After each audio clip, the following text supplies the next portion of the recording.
Okay. Hello, YouTube world. Hello, my beautiful Princess Nemo. Foo! I'm doing a walk here. This is my second video today here, Saturday. And I forgot what day it was. Wow. But I'm in the Humboldt Park outside area at a park, an area called Humboldt Park. And I'm outside of the museum. I made a video earlier about the museum. This is more of the outside of this beautiful Puerto Rican arts museum. So I'm standing on the side here. You know, got to be careful with the dogs. I often say, as long as they got teeth, they can bite. I love dogs, but I still stay away from them. I don't want to have to kick them. I love dogs. But this is more outside of more like the side of the Puerto Rican Museum. What I'm finna do now, I'm also browsing, you know, not only this spectacular monument here, but here in the Humboldt Park area, This is the other side of the museum. You got the Humboldt Park you got them on two sides. Humboldt Park is humongous. I don't know, probably 3 to 4, maybe 5 blocks big, long. I don't know. I'm gonna look that up when I, go to Google it or something. But this is, if you can see it well, a walking area, because I like looking for walking areas wherever I move at. I love looking for walking areas because I do a lot of walking. And I used to walk a lot in Morgan Park and loved it when I lived out there in Morgan Park with my mom and dad. But I got my own place now here out in Humboldt Park. And this is a good strip to walk. Look at that. I'm just walking now because I like to know where I'm walking. I like to know the surroundings around me. I like to see who's around me, how the culture is, the crime, the people. I like to try to feel that to see who's around there. But also when I walk anywhere, because I'm not going to be walking at night nowhere. But my thing is, as long as they got tracks and strips like this, and different lands and different ways that you can walk like this does, even more than I had in Morgan Park. But I used to walk a track area too as well. But just this walk here, I don't know how many miles it is, but if I could do like 1 or 2 miles just around these tracks during the spring, not so much when it's real hot, I don't like to, but during the spring, or like it is now, about 60 degrees, man, I can walk, man. I can walk for an hour or 2 hours, man. And I need to do this because of my increase in anxiety. I've been struggling with internal tremors or somatic. Somatic means body, physical tremors and anxiety and breathing. Now, I learned how to control the tremors now. Praise God for that. I'm gonna walk farther up here. It's kind of a little muddy, but it's okay. I know how to control the tremors and stuff now, but now the breathing exercise, and this mainly is mental, because I'm doing a study on ADHD, attention deficit hyperactivity disorder, and that I have the spectrums of, not been fully diagnosed, but I have the assessments and the spectrums, which is very high. I have the traits. I've been having this for years, but never had a name for it.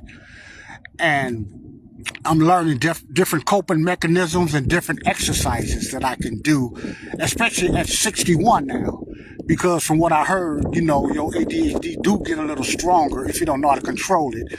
The older you get, your ADHD, because an ADHD person, in my research, has a smaller brain and mechanisms than a neurotypical person. We are known as neurodivergents. So we think different. We collect things different. We learn things differently. I knew that for years, but I never had a name for it. But for a neurotypical person, they will not understand this. Neurotypicals as a person that have somewhat of a regular normal brain. ADHD people as well as autism do not. We have some type of malfunction with our brains. Doesn't mean it's bad. We just was either born this way, or from the environment, or it could be from healthcare. Like, I'm going to say it right now, maybe from shots. That's my theory on it, and different reasons why. I'm not going to never pinpoint it just on genetics and family and environment. I refuse to. There's a large rise in ADHD and autism and many other things, but just particularly ADHD and autism. Autism used to be a big thing amongst black kids. Now it's more bigger in white kids. So since the pandemic, it has been a tremendous rise. I'm not trying to put all that together, but it may be something to it. But my thing is, there is a rise of ADHD and autism, and it just cannot be pinpointed just on genetics and environment, or even trauma in your life. It has to be something else. And I'm going to put healthcare and even the food has something to do with it as well. But starting as a child, I'm going to say healthcare and medical situations also has something to do with ADHD and autism as well. Now, this is not from my own research. This is from other sites of independent doctors that say the same thing. So I'm going to put that out there. So I go beyond just genetics and environmental, but that's not what I wanted to talk about. I just want to let you all see the things that I'm doing to relieve my anxiety. I don't have a lot of stress. My stress level is high when I'm at work. Real talk. My stress level is high when I'm at work. If I had a stress thing on my arm, it'd probably shoot up when I'm at work. That's for my stress. But as long as I'm at home or doing something like this, my stress level is low. I'm more calm. And that's why I'm going to retire early at 62, because my mind and my body is telling me it's time to retire, and I'm feeling things I haven't felt before. A lot of it is job related, and a lot of it is just stress and a little lift of my anxiety and ADHD. But by the grace of God, I'm not afraid of it. I know how to cope with it. I've been living with this for years, over 50-something years. Whether I was born genetically with it or not, it doesn't matter. But I've been coping with this for years without having a therapist or diagnoses. And I'm not knocking therapists, because I like therapists. But I'm just saying I have been coping with this for years. Let me get on the side here. For years. So it is, you can live. Because I heard this question before. A person asked this question. I believe they're sincere. Could you live without medication on being an ADHD? Yes, you can. Medication is good for some people, probably most people.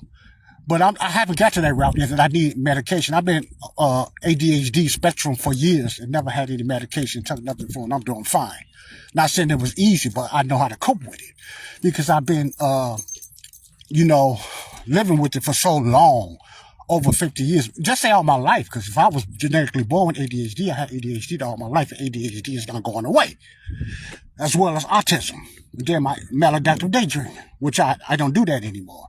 But my point is, a beautiful day like this is, I call it my anxiety stress release walk. Walking and touring and going places and looking at things. I don't need a crowd. I don't need a lot of people. I wish my fiance was here with me, but I don't need it. I always been like that. But it's times I want to be around a crowd, times I want to laugh and joke with family. Then it's times I want to be by myself. That's just my introvertness in me, caused from my ADHD. But things like this is beautiful. So, I'm going to head on home now. And got to work on my breathing and stuff like that. So, part of the anxiety. And also, I've been walking a long time. So I wanted to show you guys this. I found a new strip here that I can walk with. And I thank God for that. God bless you all. Peace out.